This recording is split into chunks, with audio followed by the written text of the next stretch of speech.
I burned the bridge to my family and never looked back.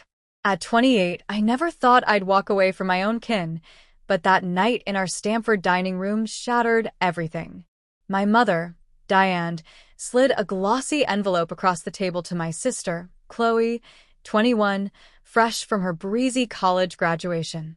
Inside, a deed to a $150,000 condo, her name in bold. Diane's eyes glowed, as if Chloe had invented gravity. I sat there, spoon still, my gut twisting. For years, I'd been the family's anchor, grinding as a paralegal, covering our internet bills, even bailing out Dad's failing gym franchise. Chloe? She sailed through school on my sweat, and now this condo. Then Diane's gaze hit me, sharp as ice.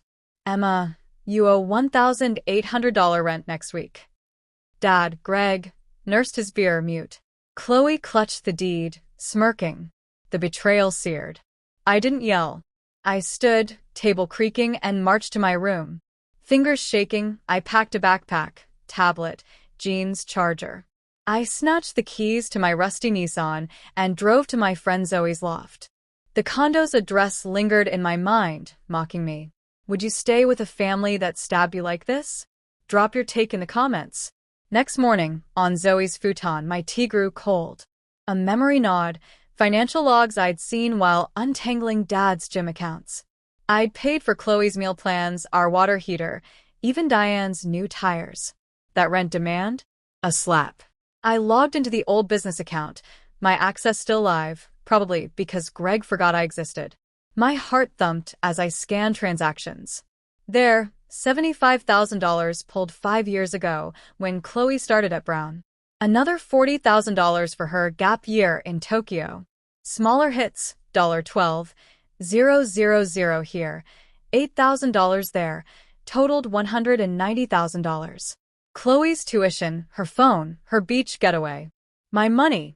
I searched for Evelyn Ross, Grandpa Leo's former estate planner.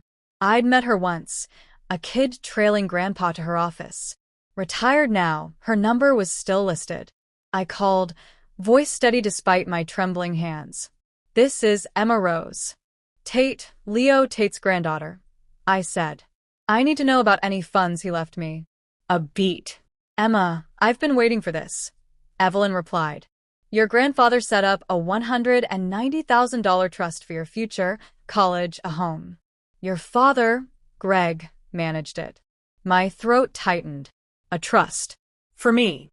Evelyn emailed Grandpa's letter, his words firm. For Emma, to forge her path, education, stability, freedom. Protect it. My vision blurred. Grandpa saw it. Greg's bias, Diane's silence, Chloe's spoiled grin. He'd try to save me. At Zoe's, I shared the letter. Greg robbed you, Zoe said, eyes wide. What's next?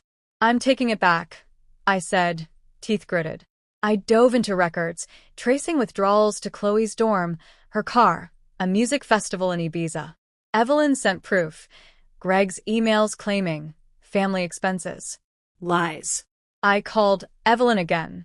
Greg siphoned the trust for Chloe, I said. Every dollar. She confirmed. The trust, set in 2010, was mine alone.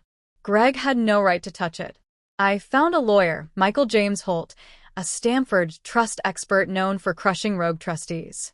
His site vowed justice. I dialed his firm. This is Emma Tate. My father misused my trust. I need to fight.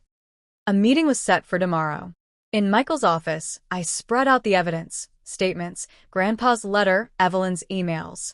Greg stole $190,000 meant for me, I said, voice like steel. Michael nodded, flipping through pages. This is a blatant fiduciary breach. We'll sue for full recovery and penalties. He filed the lawsuit fast, demanding $190,000 plus interest and fees. My phone lit up.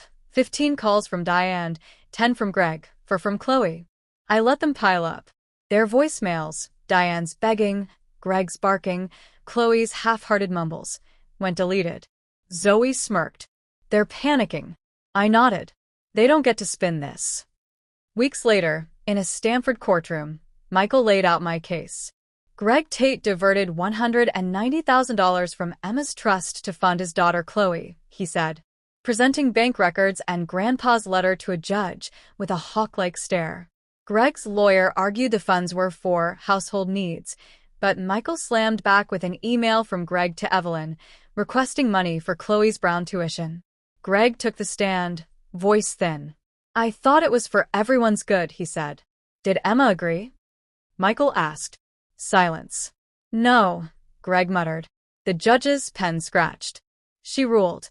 Greg was liable for $190,000 plus $30,000 in damages and legal fees.